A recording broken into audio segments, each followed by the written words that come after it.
Number 10. Odysseus, the hero who could never escape fate. There was a prophecy. Long before Odysseus ever returned to Ithaca, the blind prophet Tiresias told him that one day death would come to him. From the sea. Odysseus believed he understood exactly what that meant. He had already spent years fighting the sea. He had survived storms powerful enough to shatter entire fleets. He had escaped Scylla and Charybdis. He had sailed past the Sirens. He had watched every man who left Troy with him disappear beneath the waves. If death was waiting in the sea, surely it would come aboard another ship, another storm, another monster sent by Poseidon. It didn't.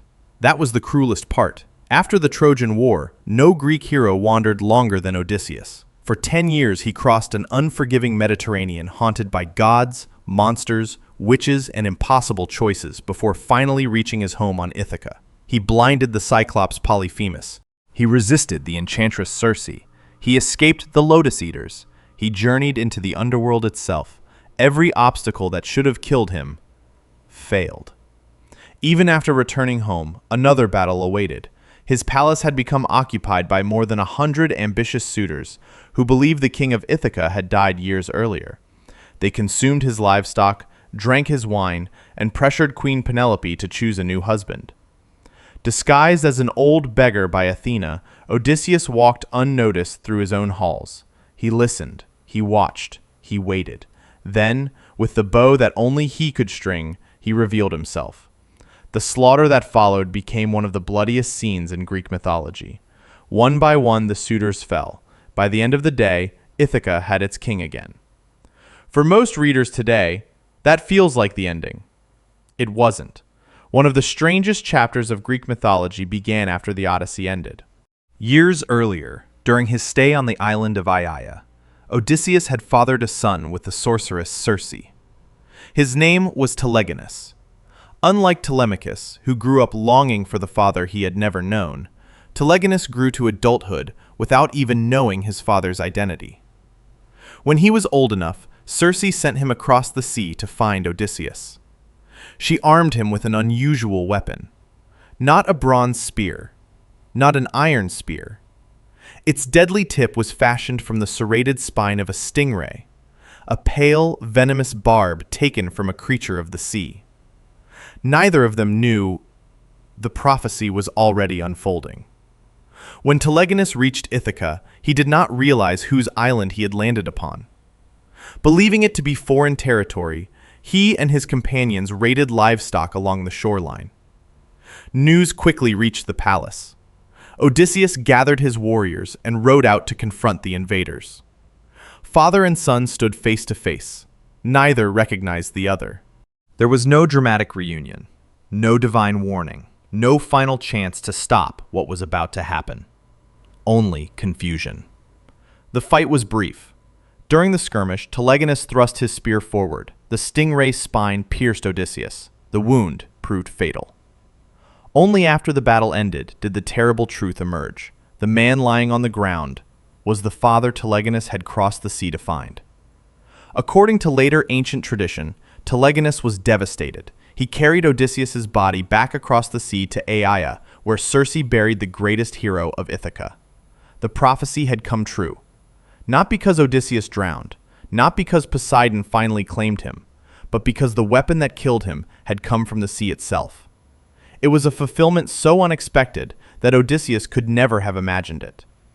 This story does not appear in Homer's Odyssey. It comes from the lost epic Telegony, traditionally attributed to Eugamon of Cyrene in the 6th century BC. The original poem has disappeared, surviving only through summaries and references preserved by later ancient writers. Because of that, historians cannot know every detail with certainty. But the ending became one of the most enduring traditions attached to Odysseus. It is also one of the cruelest. The man who deceived the Trojans with the wooden horse, who outwitted the Cyclops, who escaped the Sirens, who survived 20 years of war and wandering, was ultimately killed by the son he never knew existed, using a weapon made from a fish. Perhaps that is why the story endured for more than 2,000 years. Greek heroes were never meant to conquer death. They were meant to confront it. Odysseus escaped monsters. He escaped storms. He even escaped the anger of the gods.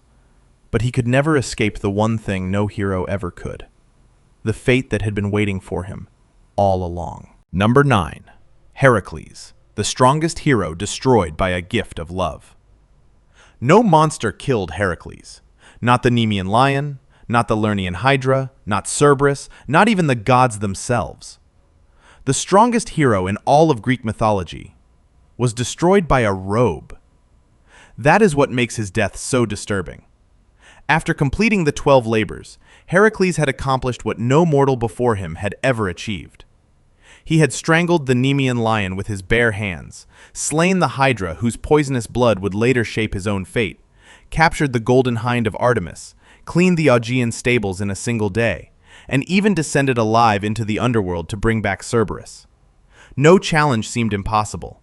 Kings feared him, monsters fled from him, even Olympus acknowledged his extraordinary strength. Yet none of those victories protected him from what came next. Years later, Heracles married Deianira, and for a time, the great hero appeared to have found something he had rarely known throughout his violent life: peace. But Greek mythology rarely allows peace to last. During one journey together, Heracles and Deianira reached the river Avenus, where they encountered the centaur Nessus, who earned his living ferrying travelers across the water. Heracles crossed safely. Deianira remained behind with Nessus. Halfway across the river, the centaur attempted to abduct her. Hearing her cries, Heracles reacted instantly.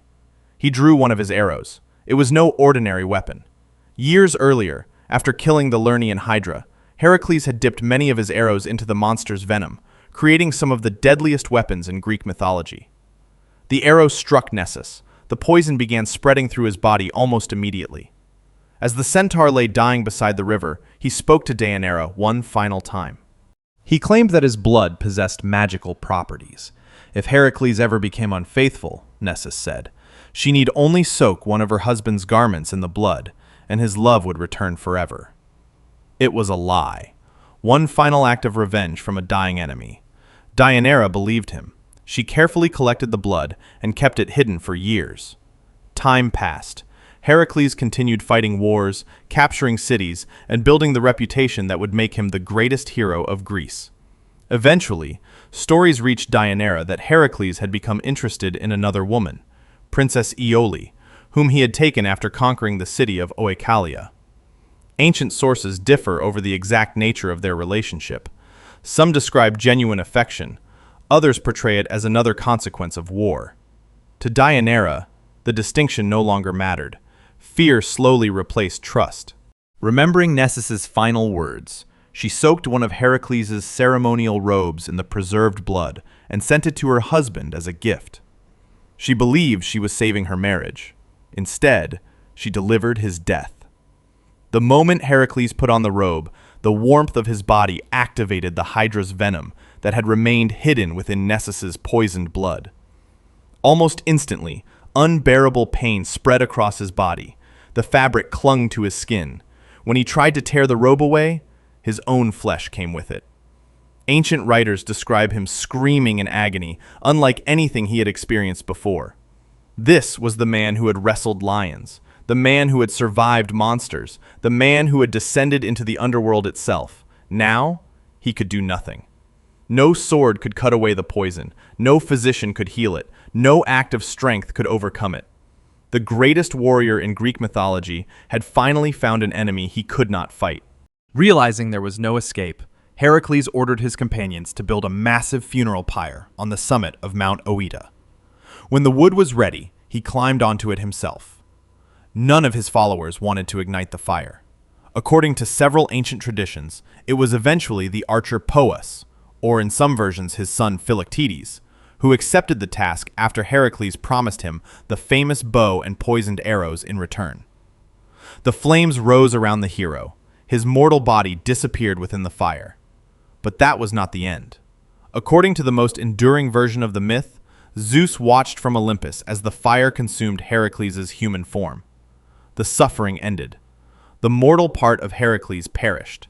The divine part ascended to Olympus, where he was welcomed among the gods themselves and eventually reconciled with Hera, the goddess whose hatred had shaped so much of his life. Not every ancient source tells the story exactly the same way. Some preserve different details about the pyre, while others emphasize Heracles' apotheosis more than his suffering. Yet all agree on one extraordinary fact. No monster ever defeated Heracles. No rival warrior claimed his life. The greatest hero of Greece was undone by the dying revenge of a centaur, the poison of a creature he had already killed, and the desperate love of the woman who never meant to harm him. Perhaps that is why his death remains one of the most tragic in all of mythology. Heracles conquered nearly everything the ancient world could imagine, but in the end, the strongest man alive discovered that some wounds cannot be overcome by strength, because even legends can be destroyed by the people who love them most. Number 8. Achilles, the greatest warrior killed by the man he despised. Achilles did not die in a duel. He was not defeated by Hector. He was not overwhelmed by an army. The greatest warrior in the Trojan War was killed by an arrow. And according to the most famous version of the story, it struck the only part of his body that could be wounded: his heel. That detail has become so famous that the phrase Achilles' heel is now used for any hidden weakness capable of destroying something otherwise powerful. But the most unsettling part is that Homer never mentions it. In the Iliad, Achilles is extraordinary, but not physically invulnerable. The story of his mother dipping him into the river Styx appears centuries later, most clearly in the Roman poet Statius's unfinished epic, the Achilleid, written in the 1st century AD. According to that later tradition, Achilles' mother, the sea goddess Thetis, already knew her son was destined to die young. Desperate to protect him, she carried the infant to the river Styx, one of the rivers of the underworld, and lowered his body into its dark water. The river made every part it touched invulnerable, but Thetis held Achilles by one heel. That single place remained dry, a tiny patch of mortal flesh on an otherwise untouchable body. Whether the Greeks of Homer's time knew this version is uncertain. What the ancient traditions do agree upon is that Achilles would not survive the fall of Troy. His fate had been established long before the final battle. He could remain at home and live a long, obscure life, or he could sail to Troy, achieve eternal glory, and die young. Achilles chose glory. For years that decision appeared justified. No Trojan warrior could stop him. He killed men so quickly that entire sections of the battlefield collapsed at his arrival. When he withdrew from the fighting after his dispute with Agamemnon, the Greeks nearly lost the war. When he returned after the death of Patroclus, he became something almost inhuman. His grief turned into rage. His rage became slaughter. He pursued Hector around the walls of Troy, killed him, and dragged his body behind a chariot while Hector's family watched from above. Achilles had become the most feared man alive. But fear did not make him immortal. Ancient sources disagree over the exact circumstances of his death. In the most familiar battlefield tradition, Paris, Prince of Troy, fired the arrow that killed him. Paris was the man whose abduction or elopement with Helen had caused the war. He was also everything Achilles was not. Paris fought with a bow from a distance. Achilles fought face to face. To the heroic values reflected in much of Greek epic, archery could seem less honorable than close combat, especially when the archer remained behind walls or avoided direct confrontation. For Achilles to die by Paris's arrow was therefore more than defeat. It was humiliation. But Paris did not act alone. Later Greek traditions consistently describe the god Apollo guiding the shot. Apollo had reason to hate Achilles. Achilles had killed Troilus in some accounts, threatened Apollo's sacred order, and slaughtered Trojans beneath the god's protection. In the Iliad, Apollo repeatedly supports Troy and opposes the Greek hero. Achilles could defeat mortal warriors. He could not defeat a god directing the weapon. The arrow flew. In later tradition, it struck the heel, the smallest wound on the greatest body in Greece. The point entered where the waters of the Styx had never touched him, and Achilles fell. Other ancient versions make the death even darker. Some traditions place it not in open battle, but inside a sanctuary of Apollo at Thymbra. In these stories, Achilles had become fascinated by Polyxena, a Trojan princess. He was invited to the temple under the pretense of negotiating a marriage or arranging a secret meeting. A sanctuary should have been safe. Weapons were not supposed to be used there. Bloodshed in a sacred place was an offense against the gods. Achilles entered anyway. Paris and his allies were waiting. The greatest warrior of the age was ambushed while distracted, possibly unarmed, inside the temple of the god who had already decided he would die. This version does not appear in Homer, and its details vary greatly among later writers. But the emotional meaning remains the same. Achilles did not receive the death he imagined when he chose glory. There was no final duel between equals, no warrior strong enough to overcome him, no magnificent last stand before the walls of Troy. Instead, he was struck from a distance, by Paris, with Apollo's help, possibly while standing inside a sacred place where he believed he was protected. After his death, the Greeks fought desperately over his body. Ajax the Great carried him away while Odysseus held back the Trojans. His ashes were later mixed with those of Patroclus, the companion whose death had driven Achilles back into battle. The two were buried together. The hero who had been offered a choice between obscurity and eternal fame received exactly what he selected. His name survived. His story became immortal. But Achilles himself died before Troy fell. He never saw the wooden horse. He never entered the city he had spent years trying to destroy. He never returned home. The strongest fighter in the war was killed by the weakest point on his body, by the enemy he respected least, and by a god he could never reach. Achilles achieved eternal glory. The price was that he never lived long enough to possess it. Number 7. Theseus, the hero who escaped the labyrinth but could not escape betrayal. Theseus did not die fighting a monster. He was not struck down by a god. He was not even killed in battle. The man who defeated the Minotaur, the founder of Athens' greatest legends, the hero who escaped the labyrinth itself, was simply pushed off a cliff. There was no glorious final battle, no last stand, no audience to witness the fall of one of Greece's greatest heroes. Only the sea below and the betrayal of a man who had welcomed him as a guest. By the time Theseus reached old age, his greatest victories were already part of legend. He had traveled to Crete and volunteered to join the young Athenians sent as sacrifices to King Minos. Deep beneath the palace at Knossos waited the Minotaur, a terrifying creature with the body of a man and the head of a bull, imprisoned inside the endless passages of Daedalus's labyrinth. With the help of Princess Ariadne and the famous ball of thread she secretly gave him, Theseus entered the maze.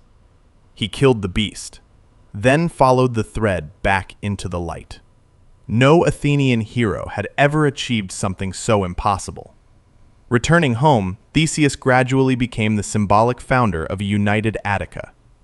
Ancient traditions credited him with bringing many scattered communities together under the leadership of Athens, transforming the city into one of the most influential powers in Greece. His reputation spread far beyond his own kingdom. But greatness rarely lasts forever. As the years passed, the hero who had once made wise decisions began making dangerous ones. One of the most disastrous involved his closest companion, Pirithous. Together, the two heroes convinced themselves they deserved wives worthy of their legendary status. Theseus abducted the young Helen of Sparta while she was still a girl, intending to marry her once she reached adulthood. Pirithous aimed even higher. He decided to marry Persephone, queen of the underworld. To accomplish this impossible plan, the two friends descended alive into the realm of Hades. It was one of the greatest acts of arrogance in all Greek mythology. Hades welcomed them calmly. He invited them to sit and rest. The moment they accepted, they found themselves trapped. According to ancient tradition, the seats held them fast by supernatural power. No matter how hard they struggled, neither hero could escape. Years passed. Pirithous would never leave. Only when Heracles later descended into the underworld during his 12th labor was Theseus finally rescued. Even then, some traditions claim that part of his body remained fused to the stone, a permanent reminder that no mortal should challenge the gods. When Theseus returned to Athens, everything had changed. Political rivals had risen, many of his supporters had disappeared, his authority had weakened. The hero, who once united the city, now found himself increasingly isolated. Eventually, realizing he could no longer maintain power, Theseus chose exile. He sailed to the island of Skyros, ruled by King Lycomedes. According to Plutarch's Life of Theseus, the king welcomed him warmly. Hospitality was one of the most sacred customs in Greek culture. A guest entered a household under the protection of Zeus himself. To betray that trust was considered a grave offense. Yet Lycomedes saw something different. Some ancient writers suggest he feared Theseus might reclaim lands or influence on the island. Others believe he simply viewed the aging hero as a political threat. Whatever the reason, he decided Theseus would never leave Skyros alive. One day, Lycomedes invited him to walk through the island's rugged hills, supposedly to admire the surrounding countryside. The two men climbed higher and higher until they reached a cliff overlooking the Aegean Sea. There were no soldiers waiting, no hidden assassins, no elaborate conspiracy, only two men standing above the crashing waves. Then, without warning, Lycomedes shoved him. Theseus lost his footing. The hero who had survived monsters, pirates, wars, and even the underworld plunged from the rocks into the sea below. There were no companions to rescue him. No son arrived in time. No goddess intervened. One of the greatest heroes of Greece disappeared beneath the waves in complete silence. His death received none of the glory that had surrounded his life. Years later, according to Plutarch, the Athenian general Cimon claimed to have received a dream directing him to Skyros. There he reportedly discovered enormous bones, believed to belong to Theseus, and carried them back to Athens, where the city honored its legendary founder with a magnificent shrine. Whether those remains truly belonged to Theseus has never been known. But for the Athenians, the hero had finally come home. His story ended where it had begun.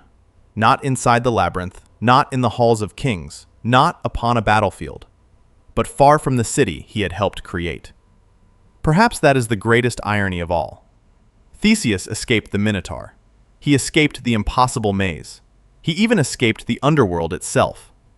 Yet he could not escape the oldest danger in human history: trusting the wrong person. The man who found his way out of the world's most famous labyrinth never saw the betrayal waiting in the open air. Number 6. Jason, the hero destroyed by his own greatest achievement. Jason was not killed by a king. He was not slain by a monster. He was not punished by Zeus. The leader of the Argonauts, the man who claimed the Golden Fleece, was crushed beneath the ship that had made him famous. No prophecy announced his death. No army marched against him. His greatest adventure simply collapsed on top of him. It is one of the cruelest endings in all of Greek mythology. Jason's name became legendary because of a single impossible quest.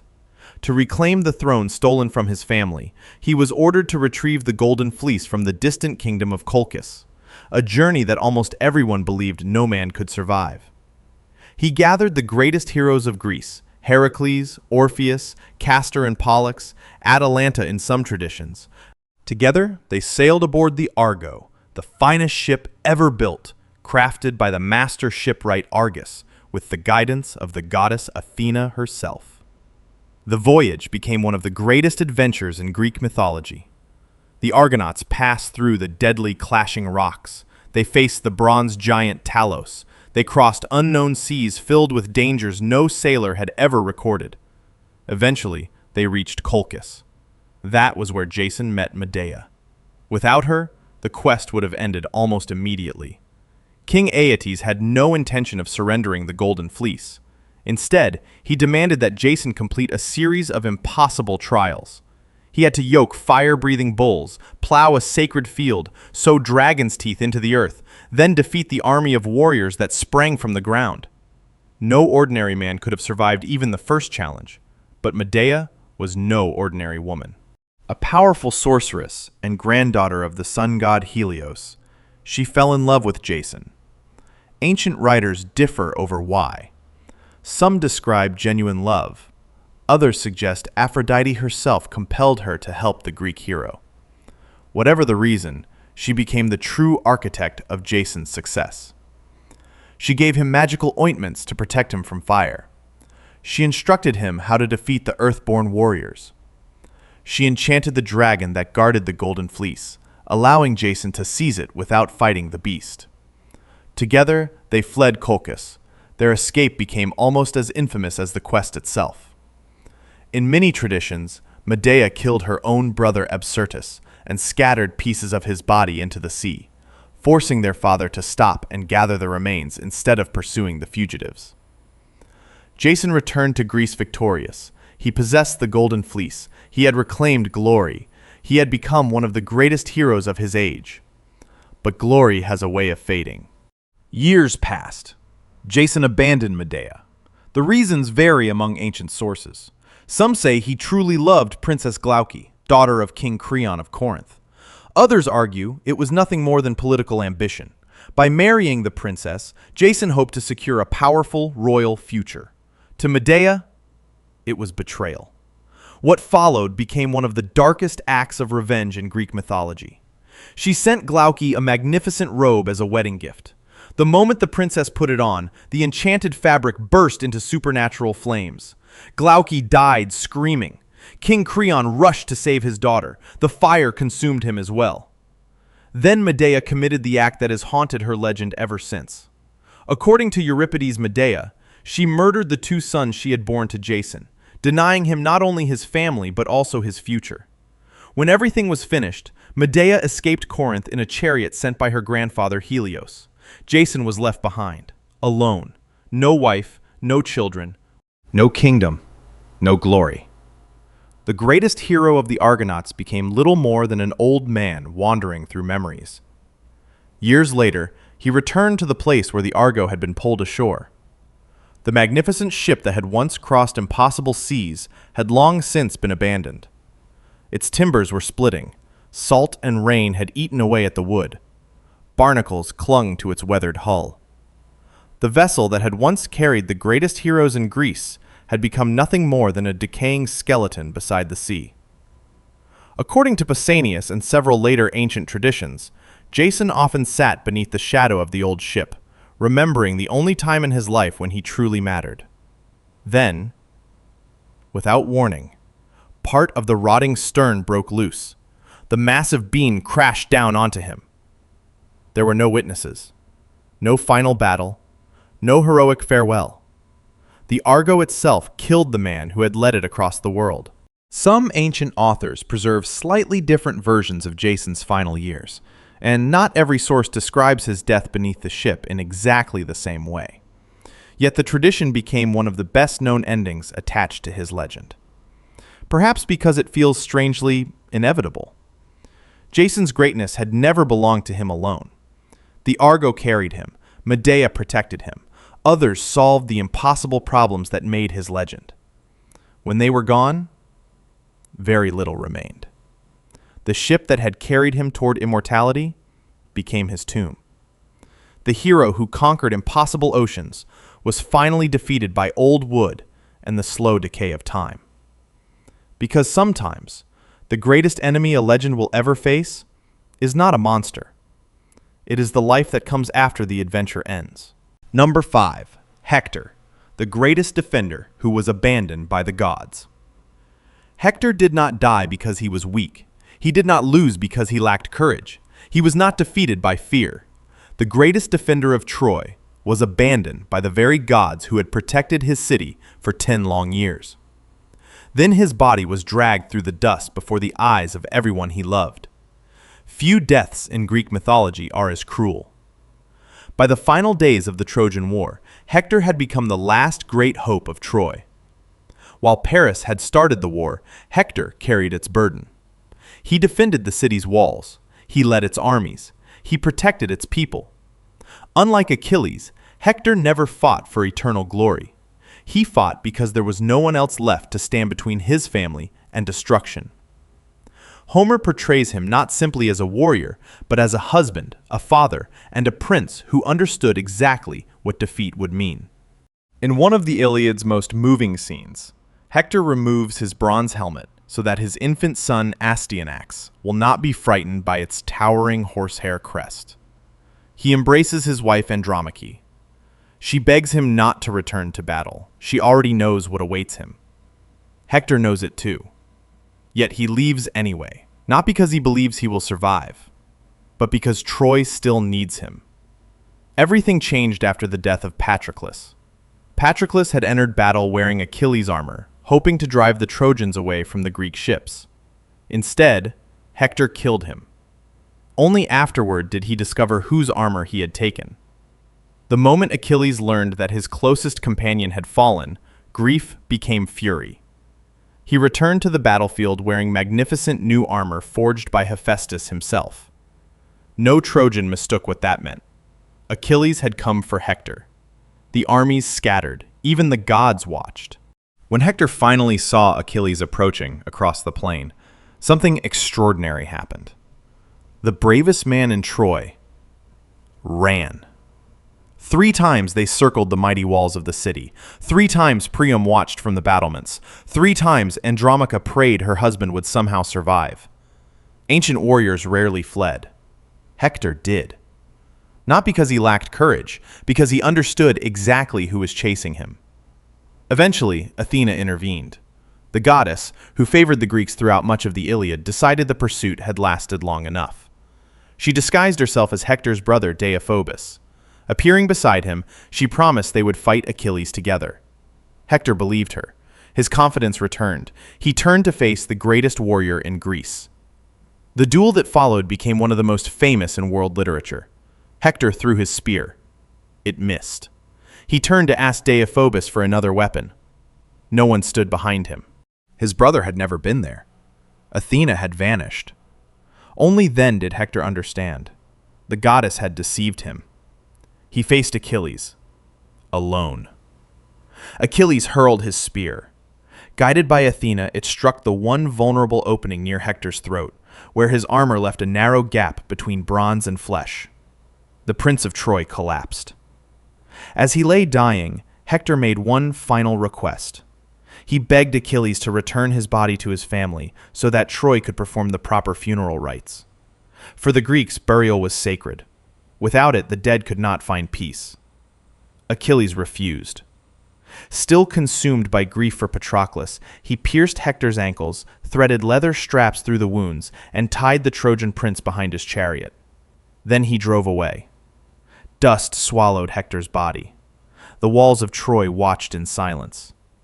King Priam watched. Queen Hecuba watched. Andromache watched. Every citizen still alive watched as the greatest defender their city had ever known was dragged around the walls he had spent his life protecting. According to Homer, Achilles repeated the humiliation day after day. Yet another god intervened. Apollo shielded Hector's corpse from decay, while Aphrodite protected it from further damage. Even after death, the god showed the prince more mercy than his conqueror did. Only later, when the aged King Priam secretly entered the Greek camp and knelt before Achilles, kissing the hands that had killed his son, did the Greek hero finally surrender Hector's body. The old king carried his son home. Troy mourned. The Iliad itself ends not with the fall of the city, but with Hector's funeral. That ending was no accident. To Homer, Hector represented everything war destroys: duty, honor, family, hope. Unlike many heroes, Hector never sought immortality. He simply refused to abandon those who depended on him. Perhaps that is why his death still feels so painfully human. He was deceived by a goddess, defeated by a warrior no ordinary man could overcome, denied dignity in death, yet remembered with greater compassion than almost anyone else in Greek mythology. The greatest defender of Troy could not save his city, but even Achilles could never erase the honor Hector earned. Sometimes, the noblest hero is not the one who wins. It is the one who knows he cannot, and chooses to fight anyway. Number 4. Ajax the Great, the hero who chose death over humiliation. Ajax was never defeated in battle, not by Hector, not by the Trojans, not by Achilles. The strongest warrior left after Achilles' death took his own life. Not because he feared death, but because he could no longer bear to live with humiliation. Among all the great Greek heroes, Ajax stood as the embodiment of raw strength. If Achilles was speed, Ajax was endurance. If Odysseus was cunning, Ajax was unwavering courage. Towering over nearly every other warrior on the battlefield, carrying a shield so massive that ancient poets compared it to a city wall, Ajax became the last line of defense whenever the Greek army began to collapse. Time and again, he held the Trojan assault alone. Time and again, he saved his companions. Perhaps his greatest act came after Achilles fell. As Trojan warriors surged toward the body of Greece's greatest hero, Ajax threw himself into the fighting. While Odysseus organized the retreat and held back the enemy through strategy, Ajax carried Achilles' lifeless body away from the battlefield on his own shoulders. Without him, the Trojans might have captured the corpse of the greatest Greek warrior. To many soldiers, there was no question who deserved Achilles' legendary armor. When the funeral ended, the Greek commanders announced that the divine armor forged by Hephaestus would be awarded to the worthiest hero remaining. Only two names truly mattered: Ajax, Odysseus. The decision was left to the Greek leaders. Ancient traditions differ on exactly how the judgment was made. Some claim Trojan prisoners secretly praised Odysseus's intelligence. Others say the commanders themselves preferred wisdom over brute strength. Whatever the process, the result never changed. The armor went to Odysseus. For Ajax, the verdict was unbearable. He had defended the Greek ships. He had rescued Achilles' body. He had stood at the front whenever others retreated. Yet in the end, words had defeated deeds. Honor had been measured by persuasion instead of sacrifice. His anger consumed him. That night, Athena intervened. Unlike Odysseus, who enjoyed the goddess's protection throughout his life, Ajax became the victim of her wrath. According to Sophocles' Ajax, Athena clouded his mind with madness. Believing he was attacking the Greek commanders who had dishonored him, Ajax rushed into the darkness with his sword. He imagined Agamemnon standing before him. He imagined Menelaus. He imagined Odysseus. Driven by rage, he slaughtered them all. Or so he believed. When dawn finally broke, the madness lifted.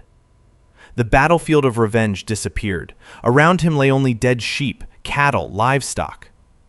The Greek leaders were alive. The great warrior had spent the entire night butchering helpless animals while believing they were his enemies. For Ajax, the humiliation was worse than death itself. A man who had built his entire life upon honor could survive wounds. He could survive defeat.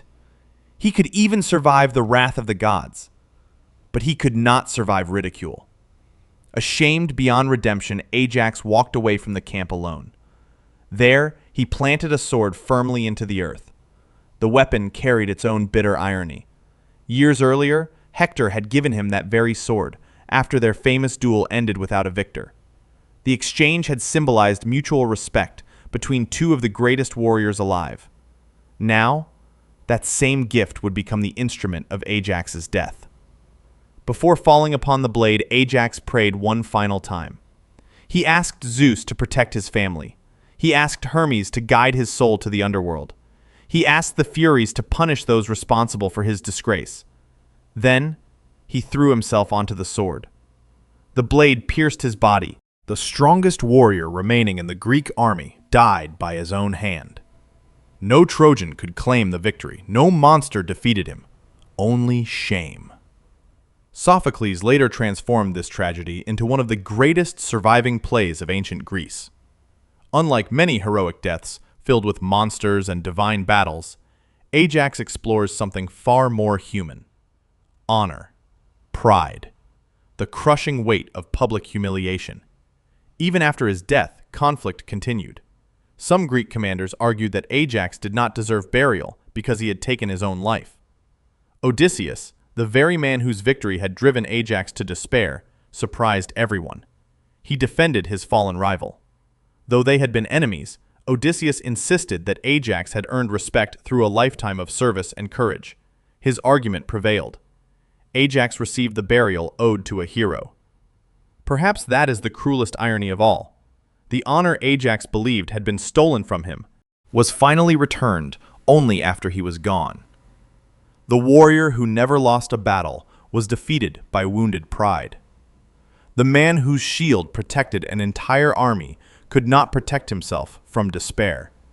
Because sometimes the deepest wounds are not carved by swords. They are carved by the judgment of others. And even the strongest hero in Greece could not survive that. Number 3. Agamemnon, the king who conquered Troy but could not survive his own home.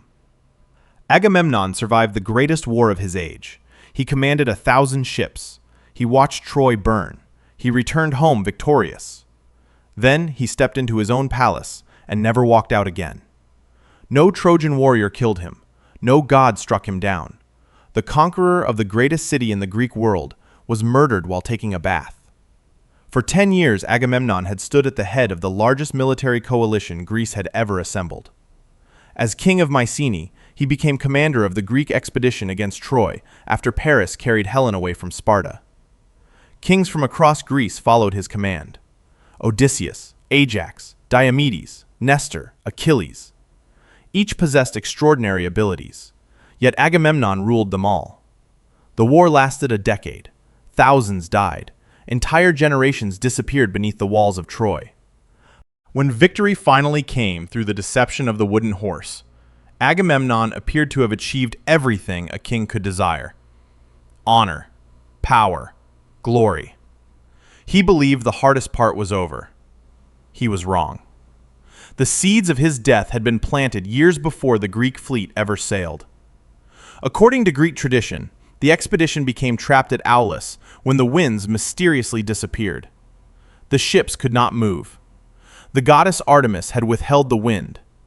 Ancient sources differ on exactly why she was angry. Some say Agamemnon had killed one of her sacred deer. Others claim he had boasted that his hunting skill surpassed even the goddess herself. Whatever the offense, Artemis demanded an unimaginable sacrifice. If Agamemnon wanted favorable winds, he had to kill his own daughter. Her name was Iphigenia. Different ancient traditions preserve different endings. In Euripides' Iphigenia at Aulis, Artemis rescues the young princess at the final moment and substitutes a deer upon the altar. Other traditions insist the sacrifice was completed. Regardless of which version later Greeks believed, one fact never changed. Queen Clytemnestra believed her husband had murdered their daughter. She never forgave him. While Agamemnon fought at Troy, hatred quietly grew inside the palace he would one day return to. Years passed. Clytemnestra took Aegisthus as her lover. His motives were personal as well.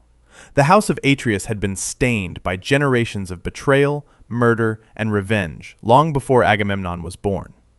Aegisthus saw an opportunity to settle old blood debts. Together, they waited. Not for weeks, not for months, for 10 years. Every day that Troy resisted, their plan became more certain. Finally, the king returned. He entered Mycenae in triumph. Beside him walked Cassandra, the Trojan princess and prophetess whom he had claimed after the fall of Troy. Gifted with true prophecy, but cursed never to be believed, Cassandra foresaw everything that was about to happen.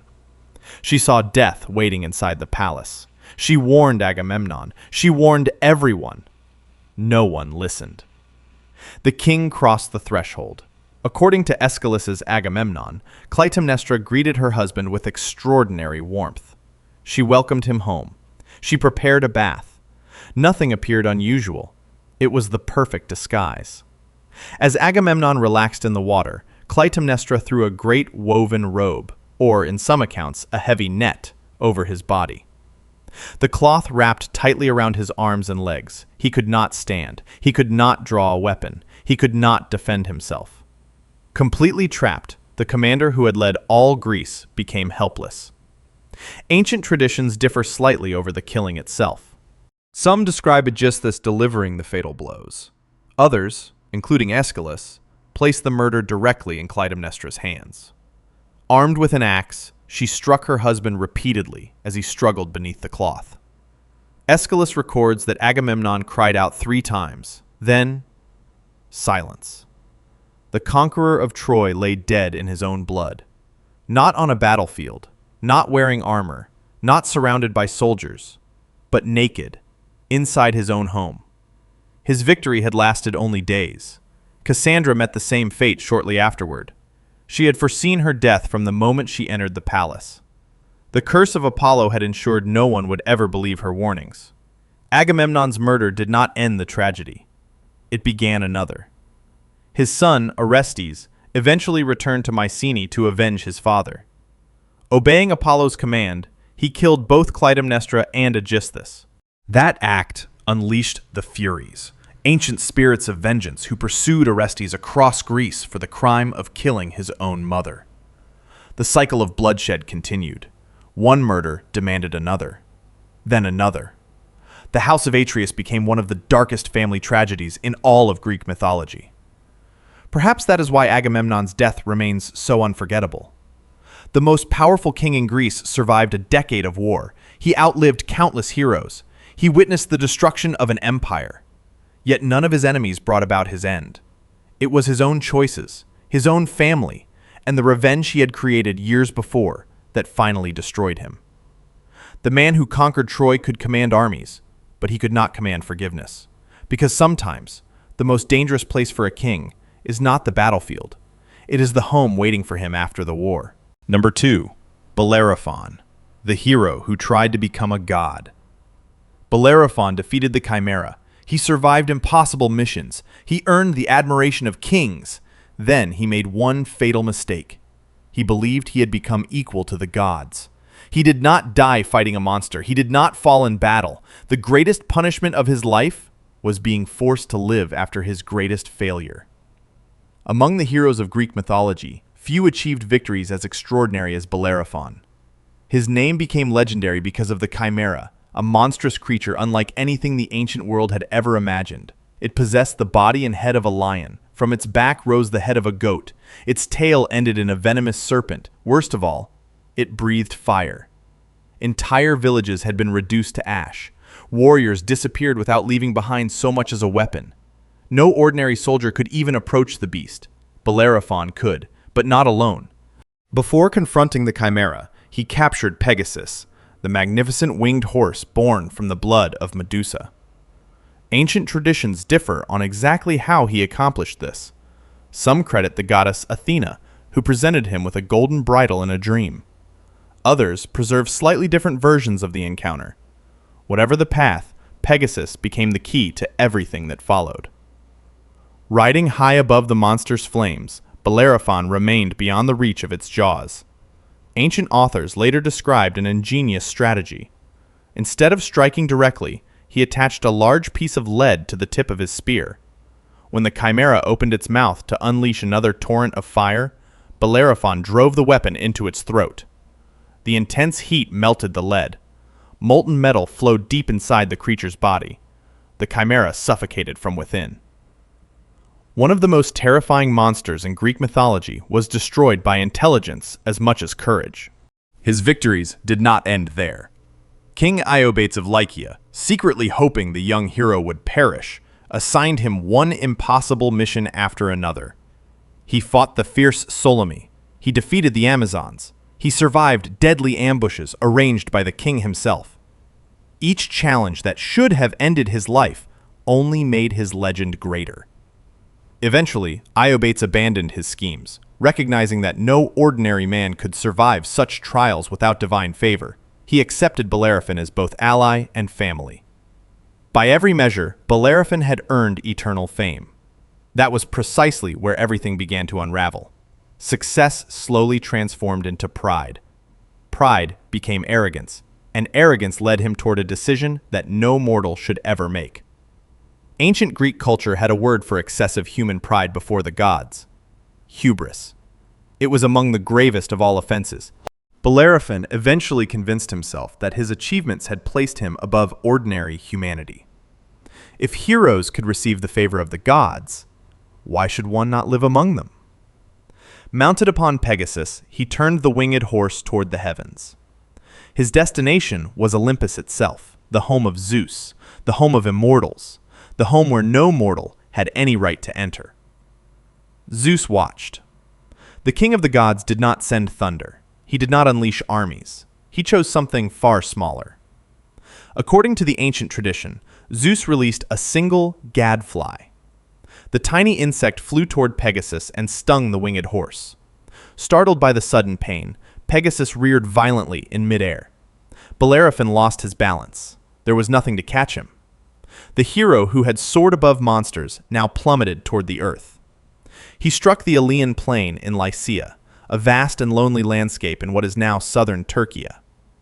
The fall should have killed him instantly. It did not. Some ancient traditions claim he was crippled. Others say he was blinded. All agree that the proud hero survived. That survival became his punishment. The poet Pindar later referred to Bellerophon's fall as a warning against reaching beyond mortal limits. Rather than granting him a glorious death, the gods condemned him to live in isolation. He wandered the empty plain alone. The man once welcomed by kings was now avoided by everyone. No companions remained. No family stood beside him.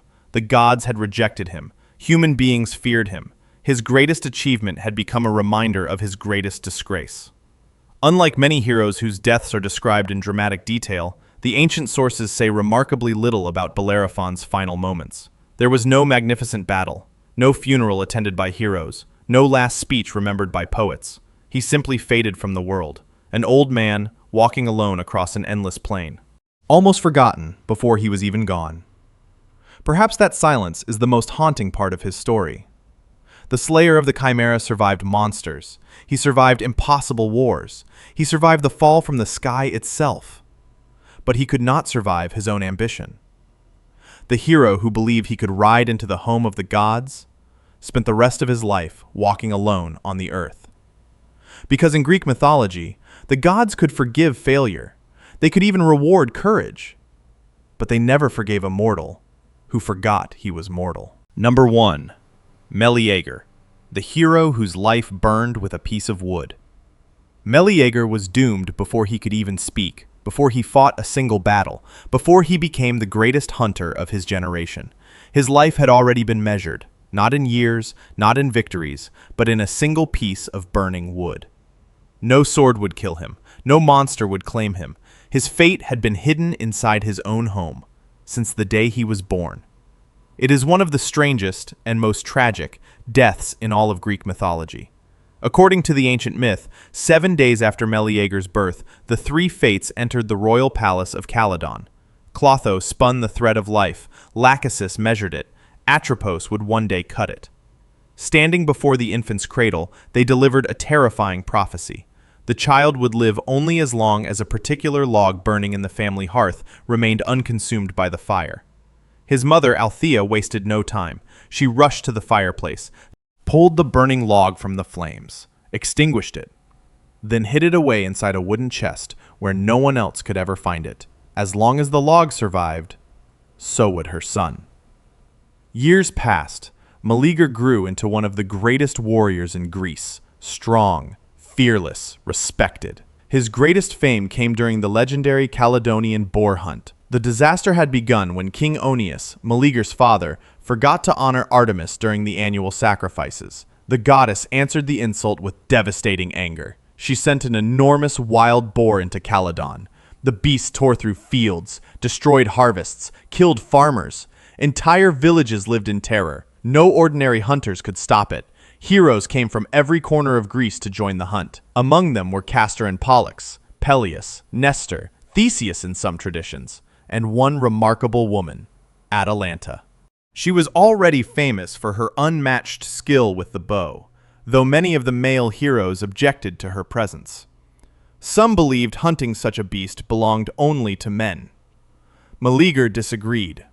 Whether inspired by admiration, respect, or love, ancient sources differ. He welcomed Atalanta into the expedition. The hunt became one of the most dangerous adventures in Greek mythology. Several heroes were wounded. Others barely escaped with their lives. When the monstrous boar charged again, Atalanta struck first, drawing blood with a perfectly aimed arrow. Moments later, Meleager delivered the fatal blow. The beast collapsed. According to ancient custom, the hunter who achieved the greatest honor claimed the trophy. To the surprise of everyone present, Meleager awarded the boar's magnificent hide to Atalanta. He believed she had earned it. Not everyone agreed. His uncles, Plexippus and Toxius, were furious. To them, allowing a woman to receive the prize dishonored every man who had risked his life during the hunt.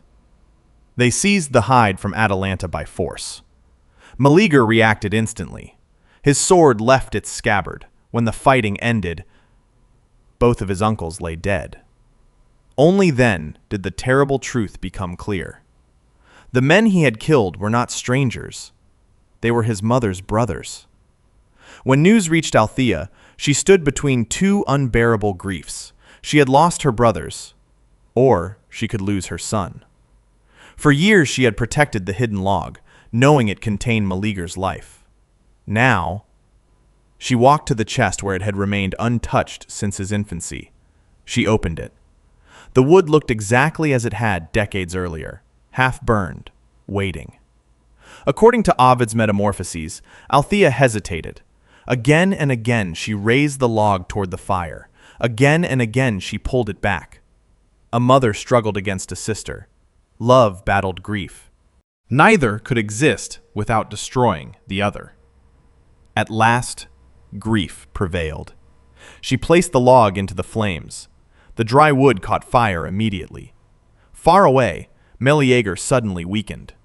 There was no enemy before him, no wound upon his body, no poison in his blood. His strength simply began to disappear. As the flames consumed the log, his life faded with it. Every crack of burning wood echoed inside his body. Every ember that turned to ash carried away another part of his strength. When the final fragment disappeared into the fire, Meleager fell dead. No warrior could explain what had happened. No physician could save him. The greatest hunter of his generation had been defeated by something no sword could ever strike. A prophecy fulfilled. When Althea realized what she had done, the weight of her decision became unbearable. Ancient traditions differ over her final moments. Most say she took her own life, unable to live with the death of the son she had once saved. Others preserve different endings, but all agree that the tragedy destroyed the entire royal family. Perhaps that is why Meleager's story has survived for thousands of years. He defeated the Caledonian boar. He overcame dangers that terrified the greatest heroes of Greece. Yet none of those victories mattered, because his life had never truly belonged to him. It had been hidden inside a single piece of wood since the day he was born. The greatest hunter in Greece was never defeated by claws, or tusks, or steel. He was defeated by destiny, because in Greek mythology, some heroes are not killed by their enemies. They are claimed by the fate that was waiting for them, long before they ever became heroes.